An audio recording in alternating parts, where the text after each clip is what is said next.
Central China, 1250 BC.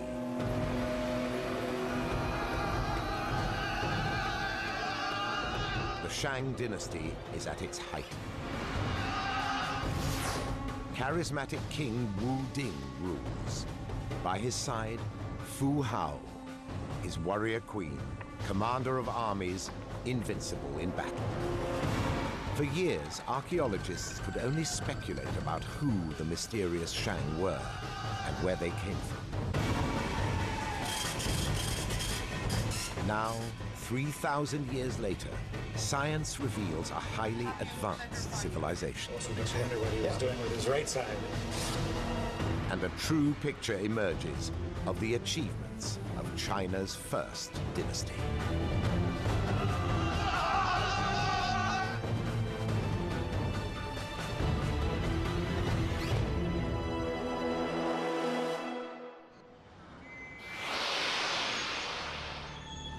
Anyang, China, over 450 kilometers south of Beijing.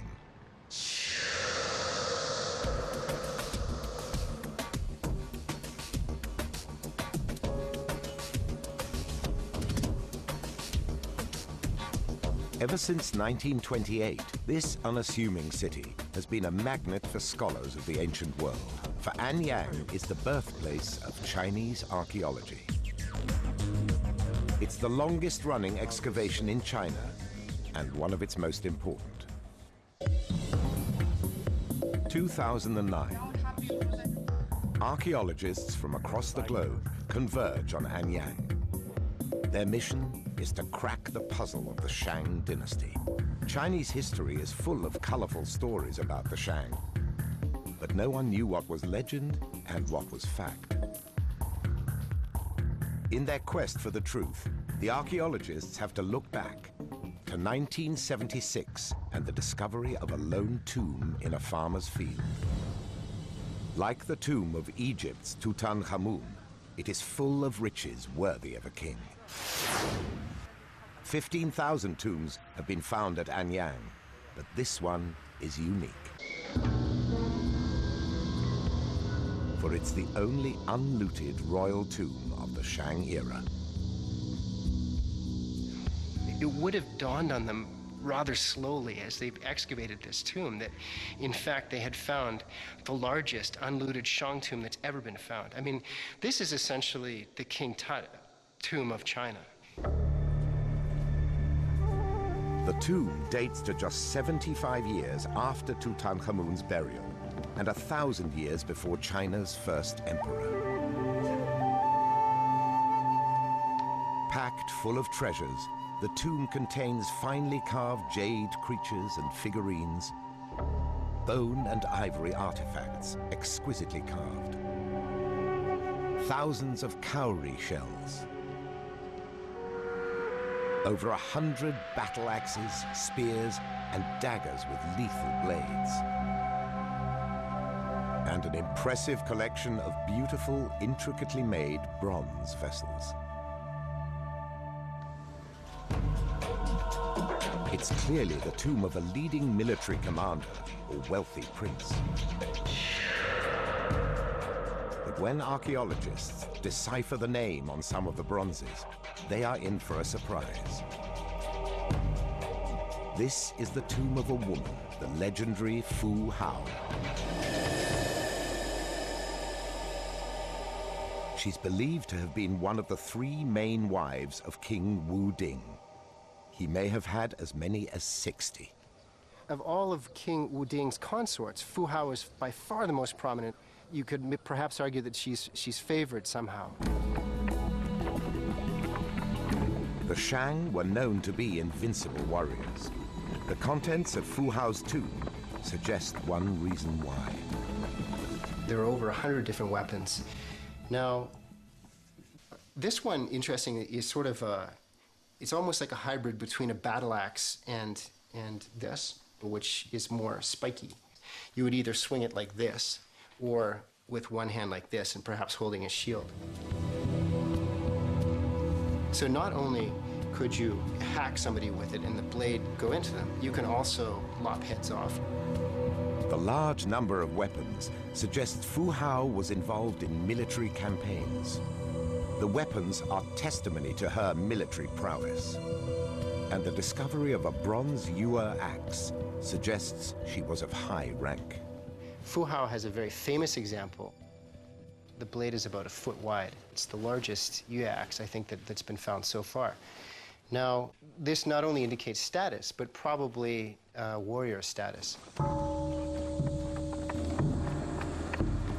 Legend also tells that Fu Hao was a military commander of first rank, leading Wu Ding's most famous generals, and how she may have courageously raised an unprecedented 13,000 troops to fight the Shang's enemies, known as the Qiang.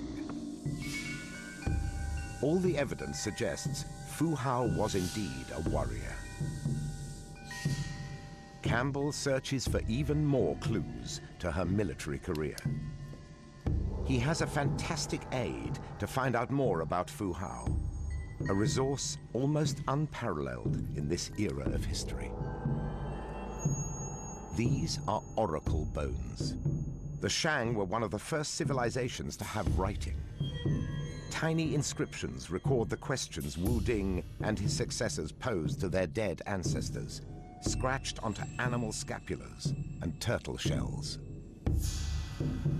The Shang believed their ancestors had the power to influence everything, including military campaigns. The oracle bones chronicle key events in the life of Shang royalty and are the earliest record of Chinese history. These tiny characters are also the direct ancestors of modern-day Chinese script. It's the oldest writing system still in use today. Of the roughly 200,000 oracle bones found in storage pits across Anyang so far, about 330 divinations feature Fu Hao. They reveal much about her life, her military campaigns, her health, and even her pregnancy. This is a special treat to get to see the original bones. Normally specialists work from rubbings of the bone. It's a little bit hard to read. Yes, Fu Hao.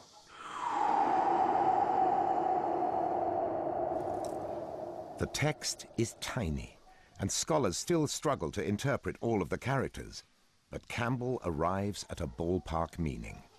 Stepping back and putting it all together, the prince wants to take Fu Hao to enter this particular place. He wants to gather up troops to launch an attack and bring Fu Hao with him to do something that's not clear. The oracle bones tell of almost constant war during Wu Ding's reign. He was even known as Ding the Warlike. Wu Ding and his beloved Fu Hao were leaders of a society founded on war.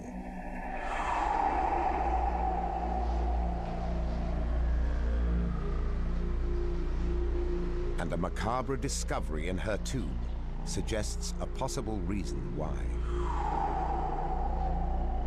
Fu Hao shared her grave with 16 people, sacrificed at her burial. Harvard archaeologist Rowan Fladd believes Fu Hao's tomb confirms the legends of the Shang's passion for human sacrifice.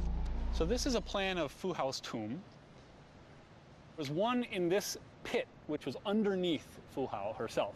And then there were 8 other individuals who were outside the coffin, but inside the chamber. Then there were 3 in niches that were carved into the sides of the tomb trench. On top of the tomb chamber, in between the 2 niches, there were 4 more individuals. There was one here that was just really a head. He probably wasn't smiling. There was another individual here who had been cut in half. Among these 16 individuals, there were 2 females, and there were also 2 children. It's quite plausible that these children would have been buried within the tomb chamber, closer to Fu Hao, and they may even, in fact, have been Fu Hao's relatives or even her children. Archaeologists believe the Shang performed 2 different types of human sacrifice. Retainers, members of her household, including her servants, who were buried close to her coffin.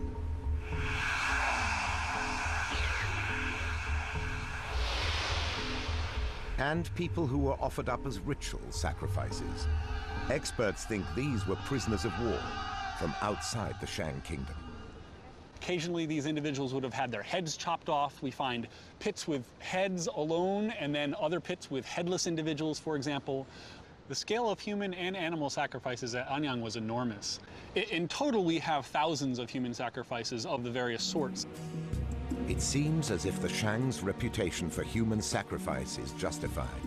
Their passion for warfare would have guaranteed them a constant supply of strangers to sacrifice.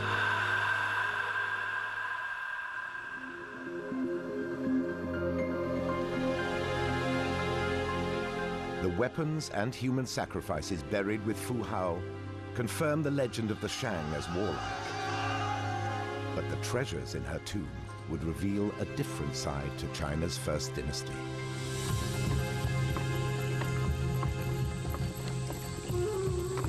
Fu Hao was laid to rest with an impressive array of treasures. The most striking are the bronzes. Almost 500 were recovered from her tomb, weighing 1,600 kilograms. This material was buried with them, that is taken out of circulation. They wanted to continue to have this material in the next world. So clearly the Shang elite placed an incredibly high value on this commodity. The Shang were some of the most technologically advanced bronze makers in all the ancient world. During their era, bronze production reached a pinnacle in China.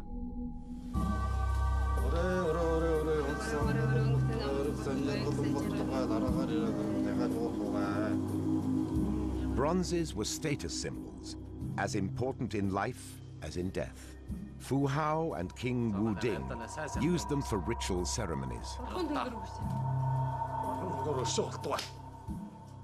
Offerings of food and wine were made to their dead ancestors, who they believed required sustenance from the living.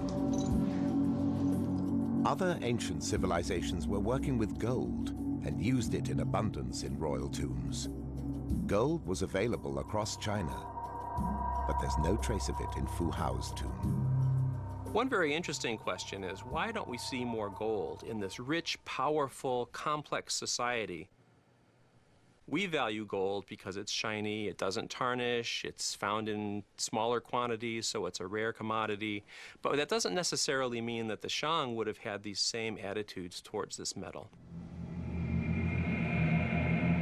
The Shang elite favored bronze over all other metals. They knew how to make bronzes on a scale unmatched anywhere in the ancient world. Archaeologists are intrigued by their size. At 1.5 meters tall and weighing over 800 kilos, the largest Shang bronze is almost the size and weight of a VW Beetle. It's the biggest cast bronze from ancient history ever found. Fu Hao was buried with almost 500 bronzes, a third of them ritual drinking vessels.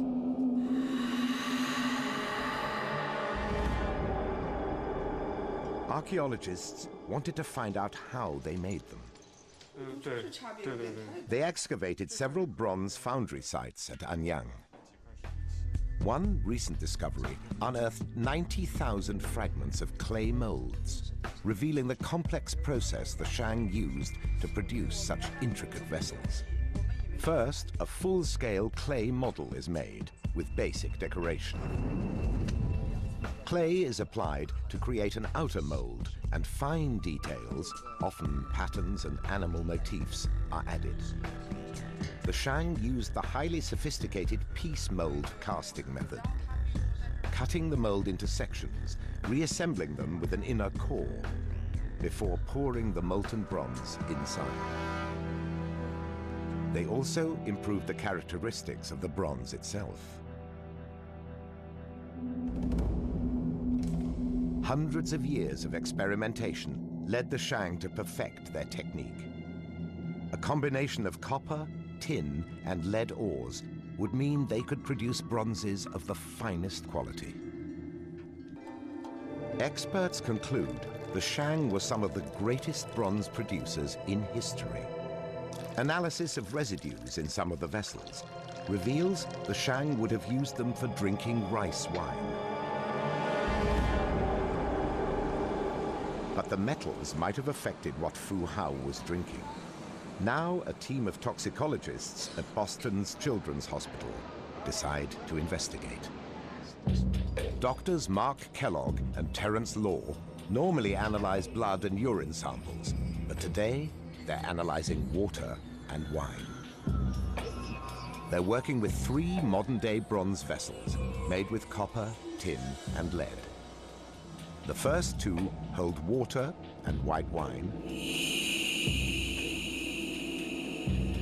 while a third contains Chinese rice wine. So interesting that we have the lead on the surface of the water, so it's definitely not dissolving into the water like it does into the wines. They use atomic absorption spectroscopy to measure how much metal leaches out of the vessels into the liquids. What most intrigues the team is the lead content in the bronze vessels. This is so dangerous to health that today environmental levels of lead are closely monitored. The first results are worrying.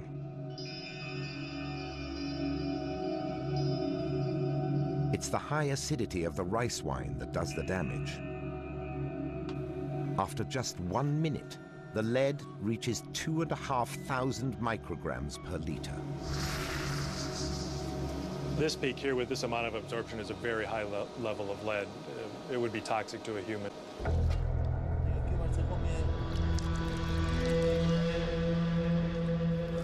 After 4 days, the level of lead in the rice wine rises to a staggering 80,000 micrograms, over 1,000 times higher than the recommended daily limit of just 75.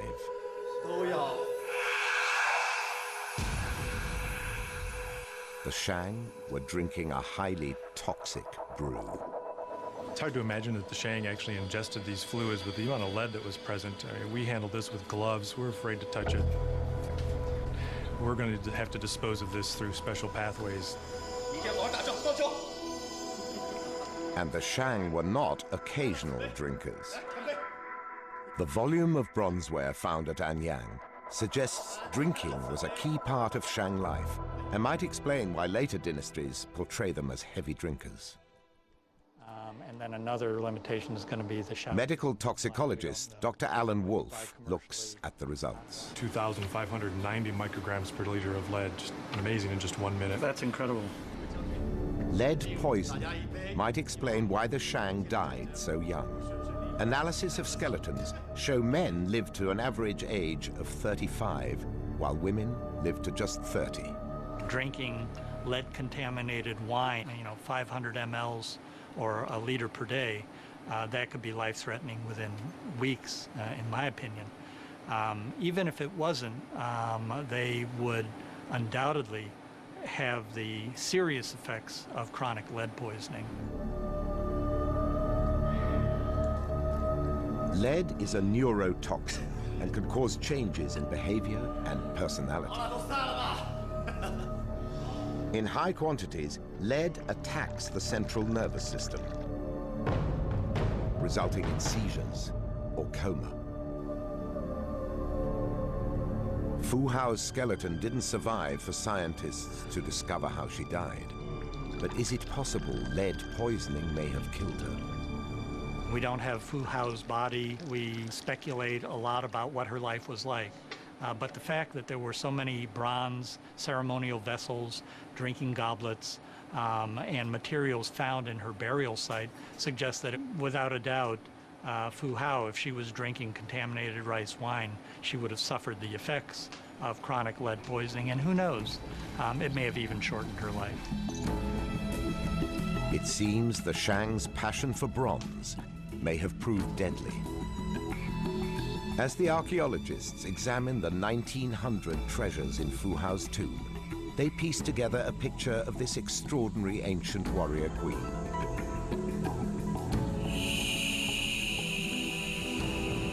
A woman who liked beautiful things and was beloved by her king, Wu Ding. A woman of astonishing wealth, and so respected by her king that she took part in ritual ceremonies and was entrusted to lead troops on the battlefield.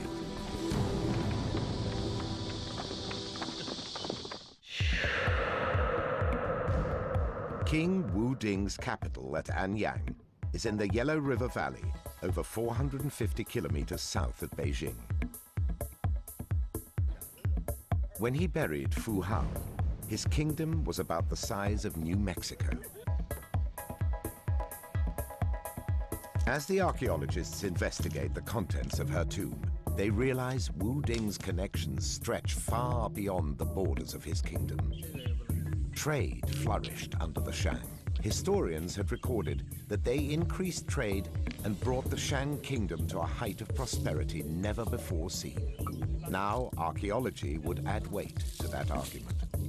Shang expert Li Yongdi draws up an inventory of where Fu Hao's treasures might have come from. First, the metal ores used in bronze production. Lead may have been mined locally, but the Shang would have had to look further afield for their copper and tin. It's quite likely that travel all the way down to the middle and lower Yangtze River to obtain copper from this region. We now know there are very large tin mines in the Hunan region and in the Guangxi region. Next, the more unusual bronze daggers with an animal head design. They certainly show a very clear connection with the north and maybe even in the Siberian region. The weapons might suggest that Fu Hao or her ancestors originally came from the north, from the Mongolian steppes. A fascinating clue reinforces this idea. The archaeologists find a tiny clay head. It's one of the few pieces of evidence for what the Shang may have looked like. The high forehead, round eyes, and high cheekbones are features typical of people from Mongolia. But Fu Hao's tomb contains other treasures from sources even further away. 4 bronze mirrors may have come from Central Asia, over 1,500 kilometers away. And then there's her 750 precious jades. We now know that Xinjiang has one of the best source of jades. That's almost 2,000 kilometers away. Fu Hao's tomb, it turns out, is full of exotic treasures with links stretching great distances. More than 1,000 years before the famous Silk Route, the Shang already had trade connections stretching as far as the Eurasian steppe. But perhaps the most unusual items are the cowrie shells. There were almost 7,000 in the tomb. They were placed in the coffin with the jades, suggesting they were highly prized. The cowries may have got to Anyang along a southern silk route from the Indian Ocean, crossing southwest China and north to the Shang capital. Li concludes Wu Ding's Anyang was a remarkable city for its time. I think too often people forget the fact that even though it was almost 3,000 years ago, Anyang was a Bronze Age metropolis. It was utilizing resources from all over China. A millennium before the Roman Empire, Wu Ding's kingdom had trading connections that stretched thousands of kilometers across the world's highest mountain ranges and one of its most inhospitable deserts. Then, an unexpected discovery reveals the Shang kingdom was more than just trading long distances. Remains of a small city are found close to ancient copper mines over 600 kilometers south of Anyang, showing all the hallmarks of Shang culture. So the question, of course, is what is the Shang settlement doing so far south? This was set up to maintain Shang control, possibly as a military outpost, to control access both to the copper ores located in this region, but also to the transport network to get these ingots of metal back to the north. Archaeologist Robert Morochik thinks Wu Ding needed these imperial outposts to guarantee supply of the metal ores. And the movement of materials from mine to finished bronze vessel really is something like a highly choreographed industrial dance, where every aspect has to be organized and controlled in order to end up with the kind of sophisticated, beautiful ritual vessel that is needed for the Shang ceremonial use. For Morochik, Wu Ding was doing more than trading long distances. He was also in the business of empire building. It might very well be that these local inhabitants had a friendly trading relationship with the Shang, that they were getting something out of the deal itself. It might be that they're producing the metal and then trading it to these very eager Shang buyers who then transport it back to the north. 1,000 years before China's first emperor, Wu Ding and Fu Hao had an influence that stretched far beyond their capital at Anyang. May 2009, a construction site in Anyang. Builders have stumbled upon a previously unknown Shang cemetery. This newly excavated tomb is the largest they've found here. Director of Archaeology at Anyang, Tang Jigen, has come to take a closer look. Think about more than 90% of tombs were looted in the past. So it is really rare for us to find a tomb like this. So we are really excited about this time because we have a lot to learn. From the start, there are clues to suggest this is a high-status tomb. The tomb owner must be a very important person. His tomb is a tomb with a rampant entrance, which is pretty unique, which is a shape only used for the people with a high social position. The ramped entrance is one clue, and the tomb's treasures seem to confirm this. Also, most importantly, the dead person was offered a lot of bronzes, potteries, even jades. The tomb provides further evidence that Fu Hao lived in a time of great innovation and of trading connections that stretched way beyond China's borders. For nestling between the weapons is a curious bow-shaped object.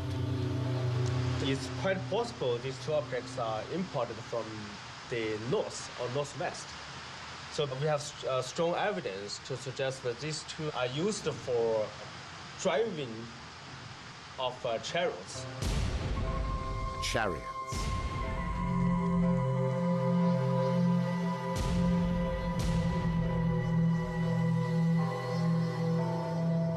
As archaeologists excavated around Anyang, they kept discovering these extraordinary wonders in the ground.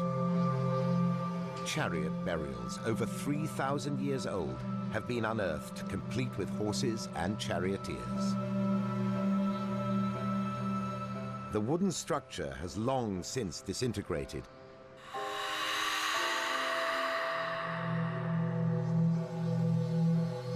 leaving a complete shadow of the chariot beautifully preserved in the soil.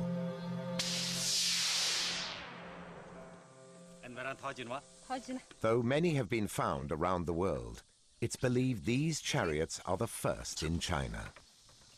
And they appear at Anyang during Wu Ding's reign. They would have given the war-obsessed Shang the edge on the battlefield. The Shang's technical expertise clearly extended far beyond their bronzeware.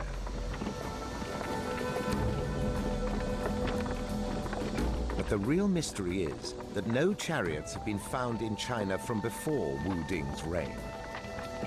So where did they come from? Rowan Fladd at Harvard University first considers where the horses came from. Horses were first domesticated in the western steppe of Eurasia, so far to the west of Anyang, way out in this direction, perhaps in the Ukraine or places slightly further to the east of there. So one possible route of entrance for domesticated horses into the area around Anyang might have been through this corridor, the so-called Northern Silk Route.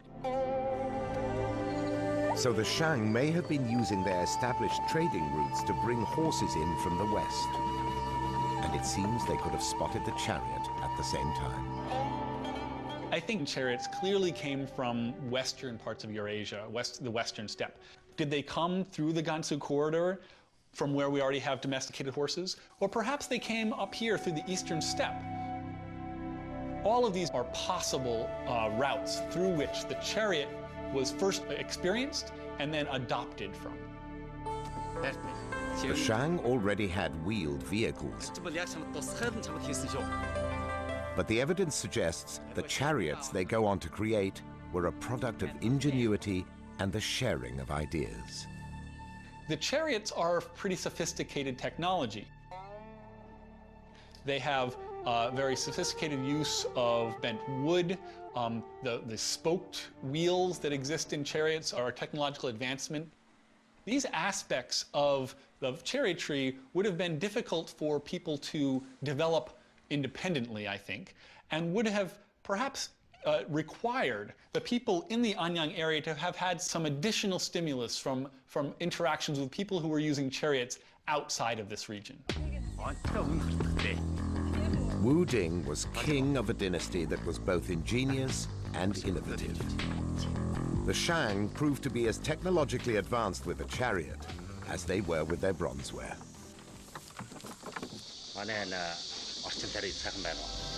December 2000, 24 years after the discovery of Fu Hao's rich, intact tomb, another is found nearby.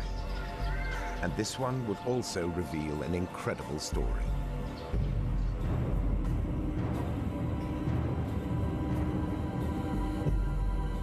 From the start, this tomb, named M54, is clearly extraordinary. Fu Hao's remains were never found, but hidden amongst the burial goods in this grave lies the greatest treasure of all, the skeleton of the tomb owner. It's a rare find. The skeletons are often crushed as the coffin disintegrates. Archaeologist He Yuling leads the excavation team. I realized at the time that a very important event may be happening in my life. The finds keep coming.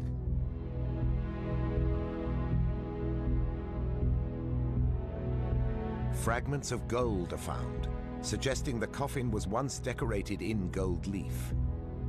Gold is rare in Shang tombs. Then another intriguing find, a small bronze hand. The position it was found was beside the lower part of the occupant's left leg.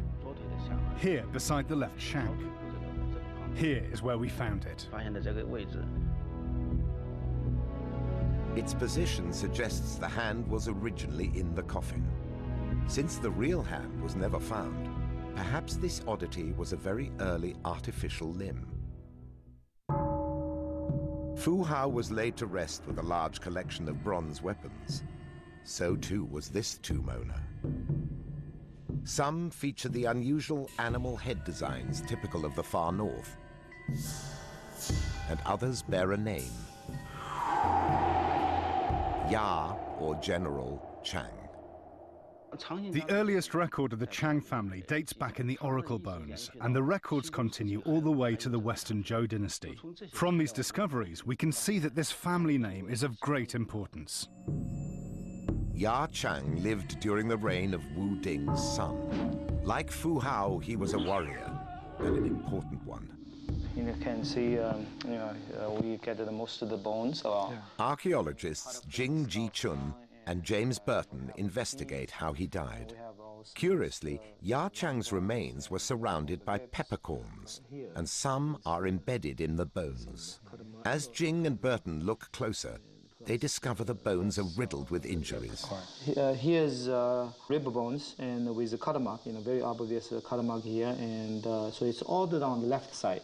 So apparently, he was attacked from by someone from the left side. Also, it makes you wonder what he was doing with his right side. Exactly, and then like this.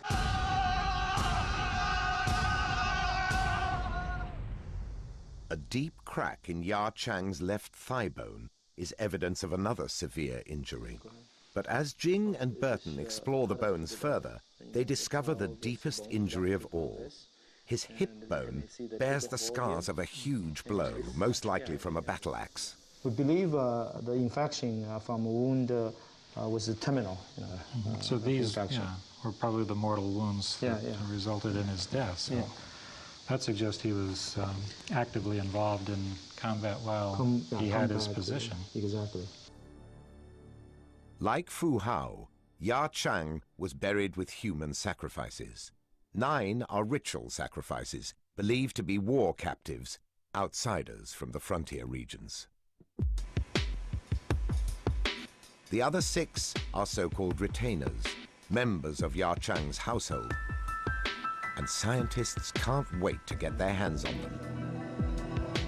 For the first time, they can discover the ethnic origins of the Shang. The tiny clay head found at Anyang with its Mongolian features suggests the ancestors of Fu Hao and her king Wu Ding may have come from the Mongolian steppes. Now science may provide some more concrete evidence. This will be found in the teeth of Ya Chang and his human sacrifices. Your teeth trap the minerals from where you were born. Your bones will change chemically. They'll remodel and pick up your new diet. They grow, but the teeth don't do that. Once they're there, that chemistry of your childhood is locked in there. That chemical signature is the ratio of 2 isotopes of the element strontium. Found in rocks, it gets into the soil through natural weathering. Then it moves into the food chain from plants to animals and to humans, becoming part of our bones and teeth. The archaeologists send the samples here, the University of North Carolina.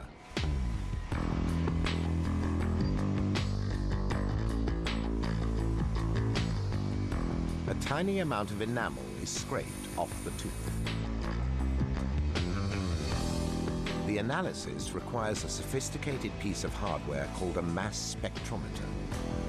It measures the differences in the ratios, and they're tiny, typically measured to a formidable-looking 5 decimal places. But the archaeological payoff can be significant.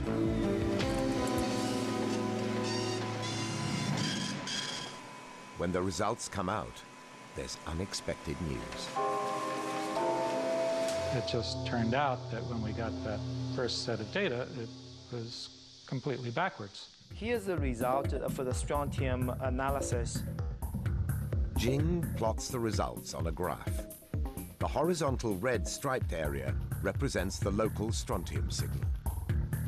The blue bars are the victims of ritual sacrifice.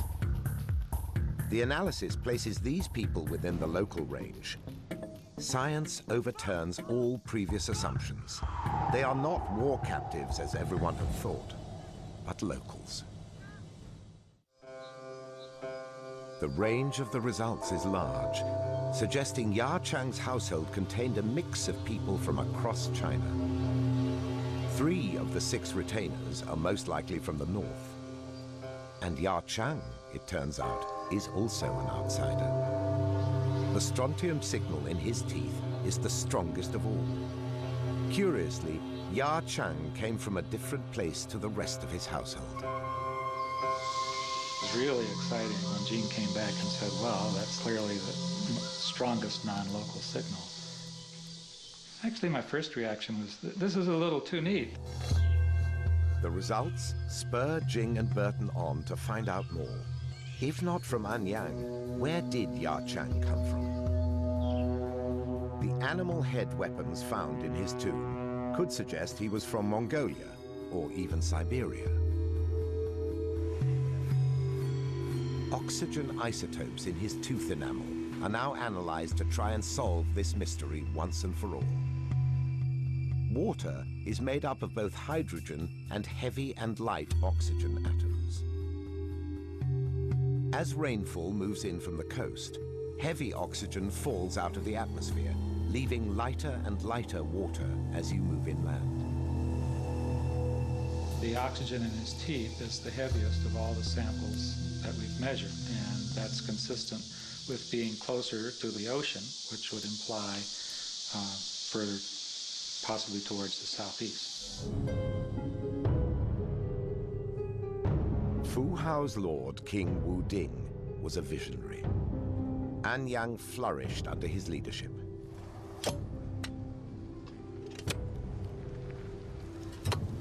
Professor Jing Ji-chun has spent most of his career investigating the Shang's last great capital and how Wu Ding came to create it. His researches have led him to an exciting new conclusion about the city he built. Subsurface coring has established the outer limits of the Bronze Age city that once stood here, over 3,000 years ago. Jing and his team take core samples. They're searching for rammed earth. If let it dry, for the half hour, it's like a brick. You cannot really break it. The tightly packed earth is evidence of foundations of temples, palaces, and even tombs. Anyang was once 30 square kilometers, one of the largest Bronze Age cities in the world. But Anyang was not the first Shang capital. In 1999, the team make a new discovery. Another city, an earlier Shang capital, sighted across the river. All of a sudden, you have another city. So, of course, we experience all kind of the frustration, and even the people doubted the reality for the discovery. Jing names this lost city Guan Bay. 1,000 cores later, and it begins to take shape. It's a traditional rectangular walled city of almost 5 square kilometers, with a square palace and temple complex at its center.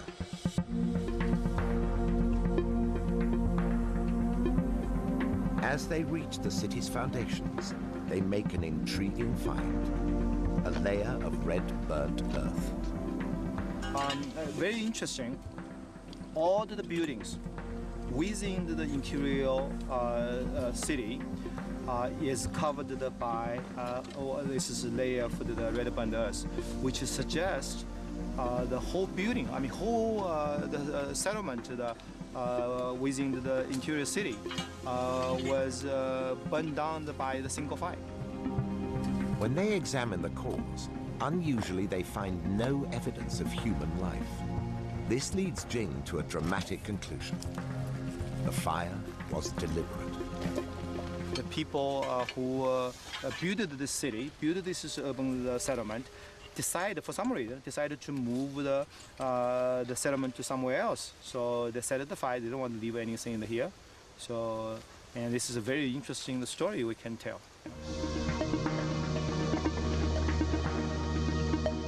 Wu Ding moved his people south across the river and built a new capital. The city where he and Fu Hao lived was unique. Nothing like the ancient Chinese cities that came before or after Anyang. Wu Ding created a capital with a new shape, more irregular and organic, and without city walls. The archaeological evidence, the bones and teeth, suggest its population was a mix of ethnic groups, like Yachang. Jing concludes Wu Ding was a visionary who created a wealthy, cosmopolitan city full of dynamic people. But over 30 years after his death, Jing believes Anyang had become a very different place. The city had lost its multicultural diversity, and its strength began to wane.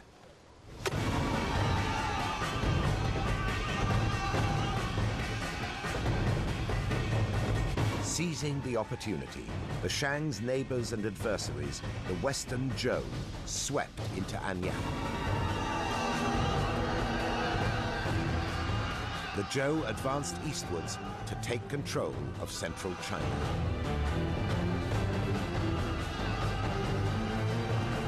Over 500 years of Shang rule was at an end.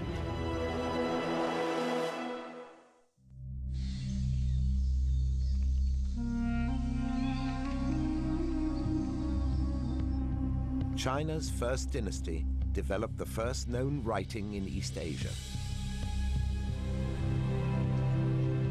Evolved the idea of the war chariot.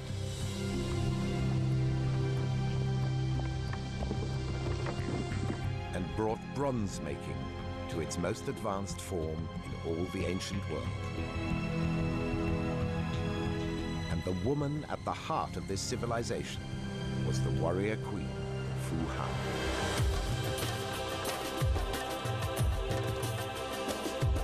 Careful archaeological detective work has revealed her to be truly one of the most extraordinary women of the ancient world. And her king, Wu Ding, to have been one of the great cultural innovators of history.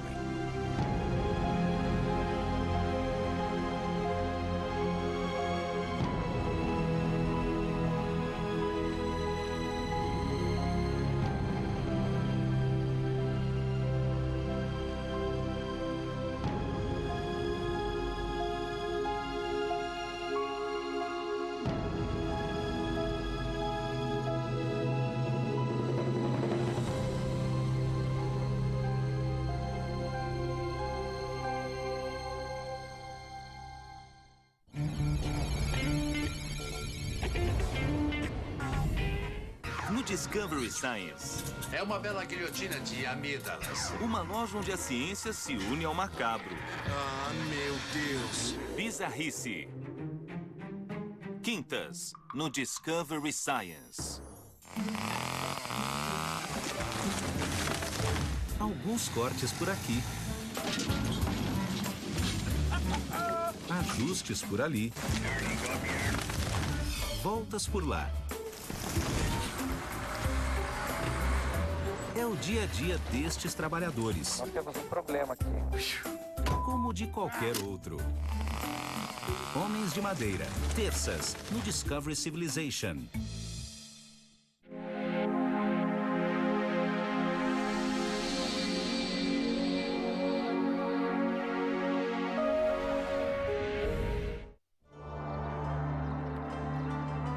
Ela é a mais famosa mulher da história, mas praticamente tudo que o mundo sabe sobre ela está errado. Quem era a verdadeira Cleópatra? Ela era a sedutora fatal das lendas?